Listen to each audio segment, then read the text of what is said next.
Mais si tu travailles, si tu dérailles, tu iras en enfer et tu souffriras pour toujours. Je n'aurai pas pitié de toi. On demandera beaucoup à qui l'on a beaucoup donné. On exigera davantage à celui à qui l'on a confié beaucoup. À qui l'on a beaucoup confié. Luc 12, verset 46. Après cela, nous quittâmes cet endroit et allâmes à un autre endroit. Arrivé au portail, il était écrit au-dessus la belle porte des premiers apôtres.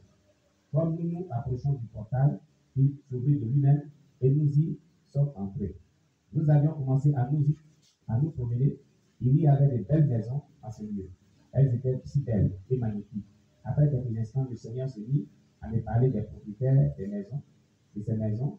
Il me montra les maisons de tous les 12 apôtres de Jésus-Christ. En plus de cela, le Seigneur me montra la maison de l'apôtre Paul. Oh, ce fut la plus belle maison parmi les maisons des apôtres. Suivi de celle de l'apôtre Pierre, suivi de la maison de l'apôtre Jean, l'auteur du livre de l'Apocalypse, suivi de la maison d'Étienne, celui qui fut lapidé juste, suivi de la maison de Philippe, etc., etc. Amen. Chapitre 6.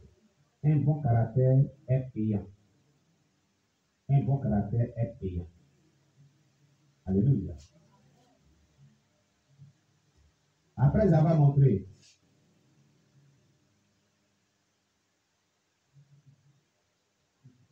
tous ces gens, Jésus-Christ a continué à me faire promener dans les demeures où il y avait des constructions.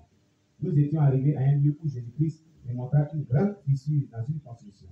Et il me dit, fils, sais-tu pourquoi le mur de cette construction présente cette grande fissure?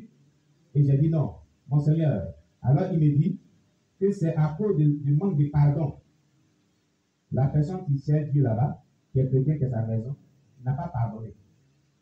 Le propriétaire de cette construction a un sérieux problème de manque de pardon avec son cohabitant. C'est la gravité de son caractère implacable qui a causé la grande fissure dans le mur de cette construction. Vous voyez, cher bien-aimé. Tu peux servir Dieu, tu peux avoir ta maison là-bas. Mais si tu n'as pas pardonné celui qui t'a offensé, ta maison sera brisée. Tu auras les fissures dans ta maison. Donc le comportement dont Dieu a parlé ce matin-là doit changer. Alléluia. Le manque de pardon a poursuivi Jésus, a causé de sérieux dommages aussi bien dans la vie spirituelle du chrétien que dans sa position au ciel. Plus longtemps qu'un chrétien garde rancune contre quelqu'un, plus grande est la fissure sur la construction de cette personne et dans sa vie spirituelle. En outre, le Seigneur Jésus-Christ me dit, fils, sais-tu ce qui constitue la fondation d'une maison ici au ciel? Et je lui répondis non. Et il me dit que la sainteté est le sous-bâtiment ou la fondation qui porte les édifices au ciel. La sainteté.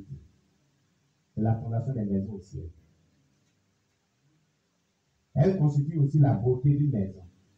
Mon Père est saint et il posa la fondation du ciel et de la terre dans la sainteté. Amen. Alléluia. C'est la sainteté de mon Père qui tient sur la terre. Aussitôt qu'il aura retiré la sainteté à la fondation de la terre disparaîtra. C'est la sainteté de Dieu qui fait que la terre tient. S'il a arraché la sainteté dans la fondation de la terre, il n'y aura plus de terre. Vous comprenez? Et une nouvelle terre qui ne connaîtra pas de péché, lui, succédera parce que l'ancienne terre est corrompue, polluée et remplie de mal. Le Seigneur a continué en ces termes. La foi constitue les piliers qui soutiennent la maison. La foi. La fermeté de la foi en Christ d'une personne détermine la nature des piliers de sa maison au ciel. La sainteté de Dieu et la foi en Christ sont des éléments qui fondent la fondation et l'armature d'une maison. L'évangélisation, l'intercession en faveur des autres, l'aumône aux nécessiteux, le paiement de la dîme, la dévotion à l'œuvre de Dieu, la projection des films aux gens, sponsorisation de l'œuvre de Dieu. Tout ceci pour voir des matériaux de construction pour ceux qui les pratiquent en vue de leur maison au ciel. Je reprends. L'évangélisation, l'intercession en faveur des autres, l'aumône aux nécessiteux. Qu'est-ce qu'on appelle l'aumône aux nécessiteux? On dit ici, par exemple, faites des dons aux deux orphelins et nécessiteux là. Si tu contribues aussi, c'est ça qu'on appelle l'aumône aux nécessiteux. Vous comprenez? Le paiement de la dîme, on a enseigné sur la dîme, c'est ça. La dévotion à l'œuvre de Dieu, c'est-à-dire ton zèle ton engagement pour servir Dieu. Quand tu es engagé, tu sers Dieu. La projection des films aux gens qui partagent les témoignages par ton contact avec les gens, qui projettent les films chrétiens pour l'évangélisation. La sponsorisation de l'œuvre de Dieu. Si un sponsor fait du soutien de Dieu à grand prix, tu donnes beaucoup de ton argent, beaucoup de ton matériel pour l'œuvre de Dieu. Tout ceci pour voir aux matériaux de construction pour ceux qui les pratiquent en vue de leur maison au ciel. Tu comprends? Les querelles ralentissent le rythme de la construction des maisons. Quand vous querellez, le rythme avec lequel les anges passent votre maison ralentit. L'immoralité arrête complètement les travaux. Quand tu vis dans le péché sexuel, les travaux sont arrêtés complètement. Jésus m'a fait comprendre qu'aussi qu'aucun croyant commet l'immoralité sexuelle ou l'idolâtrie, les anges arrêtent rapidement de construire sa maison jusqu'à ce qu'il se réconcilie avec Dieu et soit purifié de ce péché. Et si la personne commet régulièrement l'immoralité, ce péché va commencer à détériorer la fondation de sa maison parce que la construction repose sur la sainteté à l'Éternel et la foi en Christ. Amen. Lorsque la fondation d'une construction est attaquée, la construction peut commencer à avoir des fissures et même commencer à tomber en ruine. Et quand elle tombe en ruine, la personne doit tout recommencer. Jésus me dit alors, fils, sais-tu que c'est ce qui est arrivé quand tu étais rentré dans un mariage mal assorti? Aussitôt que tu es entré dans ce lien de mariage, ta maison au ciel en a subi des contre-coups. Si c'est ce que tu m'avais pas écouté, si c'est que tu m'avais pas écouté et que tu avais continué avec ce mariage, ta maison se serait totalement démolie. C'est ce qui est en train de se produire dans la vie de bon nombre de croyants aujourd'hui. Amen. Alléluia. On va s'arrêter là pour aujourd'hui. La suite, dimanche prochain, si Dieu nous fait grâce. On acclame le Seigneur.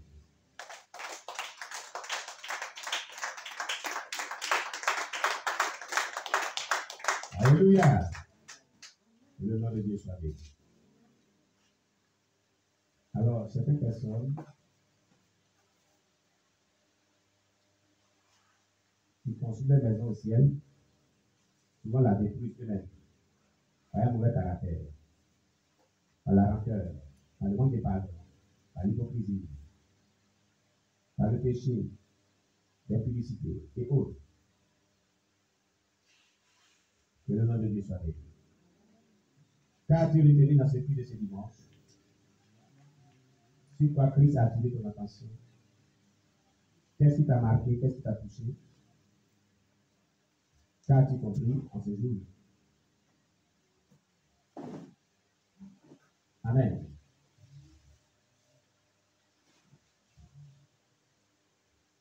Sur quoi Jésus a attiré ton attention?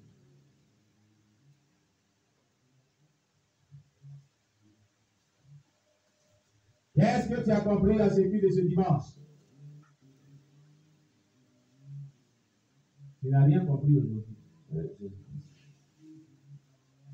Tu es venu faire ce culte là, tu n'as rien compris dans ce culte. Maranatha! Hein? Acclamez le Seigneur.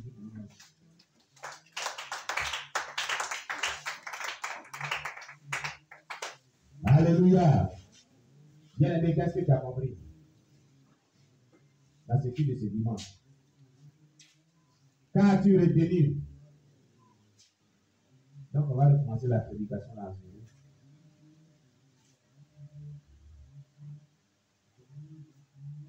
Oui, maman Esther. Acclamez Jésus pour maman Esther. Oh, que Dieu bénisse ta servante. Acclamez Jésus pour sa vie. Voilà. On va pas venir ici, là, tu seras dans. Voilà. Que Dieu te fortifie. Amen. Amen. Amen. Le message qui interpelle chacun de nous à pouvoir marcher selon la parole de Dieu. Et si nous disons que nous sommes dans le détournement,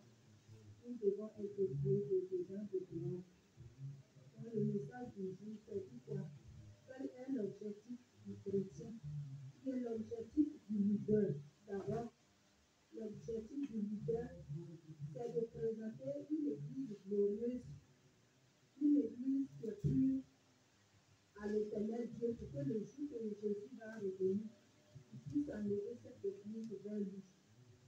Et maintenant, l'objectif du chrétien, c'est quoi? C'est de pouvoir vraiment marcher selon la parole de Dieu, irrépréhensible, irréprochable, sans rite, sans tâche, pour pouvoir vraiment être enlevé au ciel. C'est ce que j'ai compris ce matin.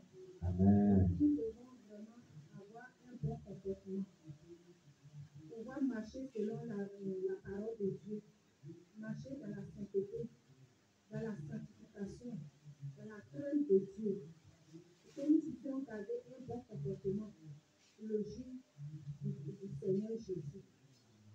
C'est ce que j'ai compris.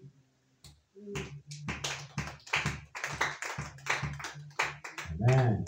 Le deuxième message, il y a le prophète de Dieu. L'homme aussi, nous avons dit que l'homme aussi a la capacité de faire le bien. Parce qu'on peut regarder, tu vois, on dit de vivre bien, mais comment faire pour marcher bien? Mais on a la capacité de faire le bien, non pas le mal. Et si on demande au Seigneur, je vais donner un tout petit témoignage.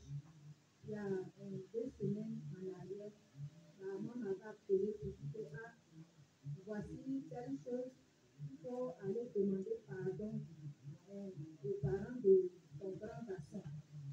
Dès que la vieille m'a dit, j'étais en colère, comme maman le disait tout à l'heure, j'étais en colère. Après quelques minutes, j'étais en colère. Et puis je suis revenue à moi-même. Je dis, mais qu'est-ce qui se passe? Il y a longtemps, ça là, je ne connais pas, mais pourquoi la vieille me parle et puis je suis en colère? C'est que je dois revoir ce côté-là. Et donc, j'ai commencé à taper sur ce côté de colère. Et puis j'ai compris que ce qu'elle a dit, c'est la vérité. Et j'ai appelé l'enfant pour lui demander pardon. Amen. Je dis vraiment, j'ai mal agi. Et mon frère est décédé, je ne suis pas allée au funérail. Je demande pardon. Et l'enfant m'a donné une leçon. J'ai dit qu'il a raison, j'ai dit qu'il a raison. Donc, quand le péché est là et qu'on tape là-dessus, on se met en colère. Parce qu'on ne veut pas changer. Mais quand tu veux changer, alors même si tu t'es mis en colère, tu vas tout à l'heure rentrer en toi et puis vraiment te poser, te remettre en cause, puis chercher à changer. Amen. Donc que le Seigneur nous aide à pouvoir changer quand on tape sur un péché qui nous concerne. Amen. Donc on peut changer, si on veut changer, on peut changer. On peut vraiment changer. Et Dieu nous aide à changer. Pendant ce moment de jeûne, un tout petit détail. Un matin, je me suis réveillée avec l'esprit de Dieu qui me dit, mon petit façon toi-même. Je dis, j'ai pleuré toute la journée. Je dis, Seigneur, je ne veux plus me façonner moi-même, mais toi-même façonne-moi. Toi-même façonne-moi. Et je sais ce qu'il a fait. Je n'ai pas envie de dire quoi que ce soit. Amen. Donc, c'est très important que nous laissons Dieu nous façonner afin que nous puissions éviter le ciel. Parce que tu n'as pas souffert sur la terre ici. Hein, tu vas gêner, les gens vont t'injurier, vont te mépriser, ils vont t'accuser de quoi que ce soit. Et demain, Jésus va venir, il va dire que arrière de moi, ça fait je ne te connais pas, à cause d'un comportement, d'une rancœur, de manque de pardon, de la colère ou bien de plainte d'ennemis. Vraiment que le Seigneur nous aide. Maintenant, par rapport au deuxième message, vraiment, c'est vraiment que Dieu nous aide à pouvoir apporter dans le royaume de Dieu. Parce qu'il dit que nos œuvres, on dit qu'on a la foi, mais où sont les œuvres de notre foi? Les œuvres de notre foi, c'est de pouvoir participer à l'œuvre de Dieu, aller évangéliser, et comme on ne peut pas la signifier, aller évangéliser, faire le monde, intercéder en faveur des saints, des frères et sœurs, et tout cela, de pouvoir bâtir notre maison au ciel. Et ça dit comme se voit. Donc, nous avons vu que Enoch n'a pas vu la mort. Élie non plus n'a pas vu la mort. Noé, la première personne que Jésus a présentée à tous ses amis, c'est Noé. Et ainsi de suite. Parce que ceux-là ont témoigné de leurs œuvres, de leurs bonnes œuvres, quand ils servaient Dieu. Ils ont fait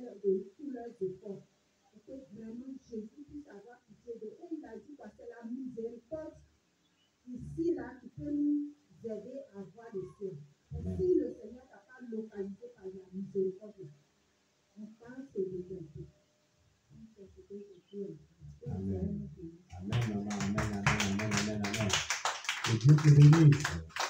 Que Dieu te fortifie. Alléluia. Oui. On appelle Jésus aussi pour maman Déborah. Voilà. Elle va nous dire ce qu'il a beaucoup marqué aussi, ce qu'elle a retenu aussi. Donc, ce que moi j'ai retenu, c'est qu'un chrétien doit être pur devant Dieu. Un chrétien doit être pur devant Dieu. Parce que tu te dis que tu es chrétien et tes œuvres ne sont pas agréables à Dieu. C'est pas bon. Donc, tu dois être pur, sincère envers Dieu. Amen. Un chrétien doit avoir une vie de sainteté. Un chrétien doit avoir une vie de sainteté, une vie normale, une vie. En temps normal, on doit suivre ce que Dieu a fait. On doit suivre la marche chrétienne, la marche de Dieu. Amen. Voilà. On ne doit pas vivre de nous-mêmes. On doit vivre selon Dieu. Sa parole, on marche. Et j'ai compris aussi que si Dieu nous a choisi, c'est une grâce. Si Dieu nous a choisi, c'est une grâce. Ce n'est pas n'importe qui que Dieu choisit. Nous, si Dieu t'a choisi, il faut te dire que vraiment, le Seigneur veut te sauver. Amen. Donc, il faut vraiment marcher selon sa parole pour être sauvé. Parce qu'il ne veut pas que tu puisses aller à l'enfer. Donc, c'est ce que j'ai compris. Donc, moi, je voulais dire quelque chose. Oui. Au fait, si vraiment on veut vraiment être sauvé, on n'a qu'à marcher selon sa parole. Parce qu'on vient à l'église, on dit on est chrétien, on danse, on fait tout dans l'église. Devant Dieu, on n'est pas chrétien. Devant Dieu, on n'est pas chrétien. Si tu dis que tu es chrétien, tu es sincère avec Dieu, de la manière que tu aimes Dieu là, il faut aussi marcher selon sa parole comme ça pour être sauvé. Amen.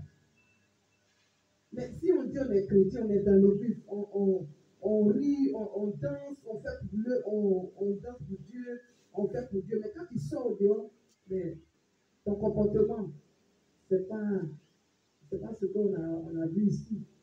Ça change. C'est pas bon. On doit avoir des comportements vraiment purs. On doit avoir des comportements sincères avec nos prochains. Si on dit on est chrétien, on doit changer nos comportements, de vivre. C'est ce que Dieu veut. L'autre a fait du mal à nous. Tu as demandé pardon. Mais l'autre, au fond de l'autre, pour lui, le pardon, dans son cœur là-bas, il n'a pas pardonné. Tu as encore des murmures, tu as encore des calomnies, tu as encore des pensées négatives envers l'autre. Tu dis que tu es chrétien, tu viens danser, tu viens écouter la parole de Dieu. Tout ça, c'est que tu n'es pas chrétien. C'est que tu n'es pas chrétien. On doit changer nos comportements, nos manières de vivre. On a qu'à s'aimer les uns les autres, comme le Seigneur lui-même nous a aimés. Il ne faut pas qu'on va faire hypocrisie pour aimer ton prochain ou bien pour aimer Dieu. Ce n'est pas bon. Donc le Seigneur nous appelle vraiment tous à la repentance. Amen. Chacun de nous, quand c'est repenti, nous savons que nous pouvons te glorifier par le nom de Dieu. En tant qu'on se dit qu'on est chrétien. Amen, maman. On n'a pas besoin de tout. Dieu te bénisse. Oui, et puis d'autres aussi, quel est un aspect de ce truc-là qui t'a beaucoup marqué, dont on n'a pas parlé, dont tu veux parler aussi, qui t'a beaucoup touché. Alléluia. Oui, maman Bishop, on n'a pas de tout, maman Bishop. Maman Bishop. Alléluia. Oui. Alléluia. Amen. Moi, ce que je retiens, comme le moment de là, avec beaucoup, mais c'est que si tu vas à l'église et que vraiment tu n'as pas changé ton comportement, ton caractère, c'est zéro. Donc, si tu vas à l'église, il faut que tu changes, tu abandonnes tout ce qui était en toi pendant que tu étais dans le monde. Tu dois tout abandonner pour devenir une nouvelle créature, comme la Bible nous dit. Amen. Si tu restes toujours même, c'est que c'est zéro. Tu ne peux pas éviter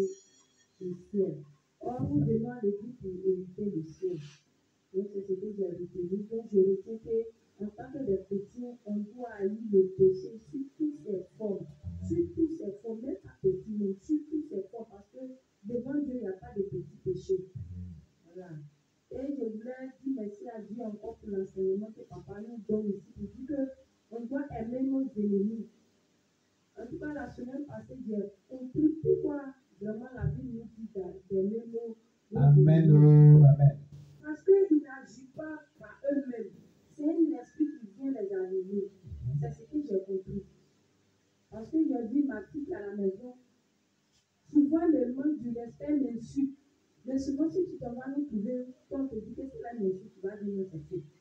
Quand il fait ça, quand il fait ça, moi, je suis là, je la regarde, je suis étonnée, je dis vraiment, c'est pourquoi la Bible nous dit d'aimer nos ennemis. Parce que c'est pas elle-même. Quand l'esprit vient l'animer, elle devient autre chose. Elle devient autre chose. Mais quand cet esprit est apaisé, elle me parle, elle m'appelle petit, je vois que vraiment, on doit aimer nos ennemis. Et on doit aussi prier pour eux. Pour que Dieu leur fait grâce. Amen. En agissant ici, Dieu lui-même il voit, il fait ton combat. Amen. Parce que je suis là il y a longtemps. Il y a longtemps même, elle est venue à l'âge de 6 ans. Et à l'âge de 10 ans, elle a confessé qu'elle est là spécialement pour moi. Et je lui ai demandé, mais pourquoi je suis encore là? Elle a dit, c'est parce que Dieu est avec toi. Amen. Et jusqu'à elle a 22 ans, 23 ans, on est encore là. Elle n'a pas pu accomplir sa mission parce que qu'elle fait, je la pardonne. Je me dis que ce n'est pas de sa faute. Et à cause de ça, Dieu aussi a sa main sur moi. C'est pourquoi elle est venue, elle ne peut pas vraiment accomplir ça. Amen. Amen. Donc, aimons nos ennemis pour que Dieu lui-même il combat pour nous. Moi, je dis merci à Dieu. Mon Dieu, pour que tout se bénisse. Alléluia. Que le nom de Dieu soit béni. Gloire à Jésus. Et ici, il n'y a pas quelqu'un qui dit c'est qui la vérité, c'est qui la masse, c'est qui la paix.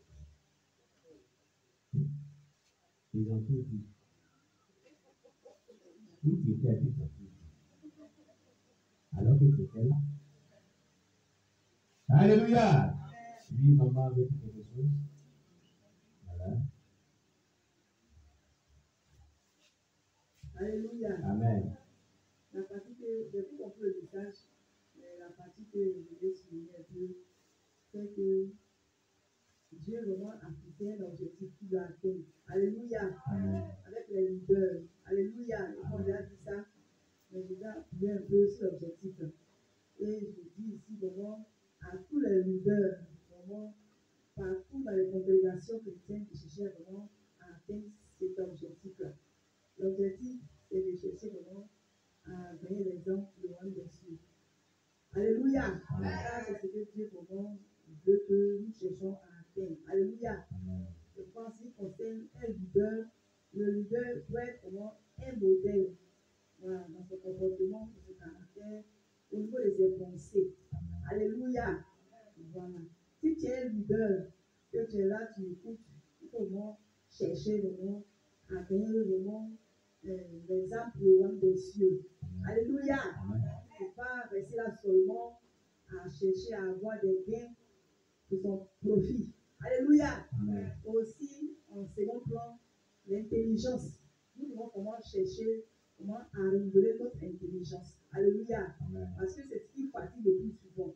C'est ce qui fait que quand tu demandes exalter une âme, alléluia, quand tu exaltes une âme vraiment, en chaîne de comportement, son caractère, si son intelligence n'est pas renouvelée là, l'âme va penser tenter de le forcer. Alléluia. Donc, en fait, on peut dire la vérité à cette personne. Alléluia. C'est pourquoi nous devons vraiment beaucoup chercher la délivrance de notre cerveau. Alléluia. Quand le cerveau est délivré, quand le cerveau n'est pas sous l'emprise démoniaque, l'intelligence est renouvelée. Et quand c'est comme ça, tu peux vraiment comprendre la parole de Dieu. Quand la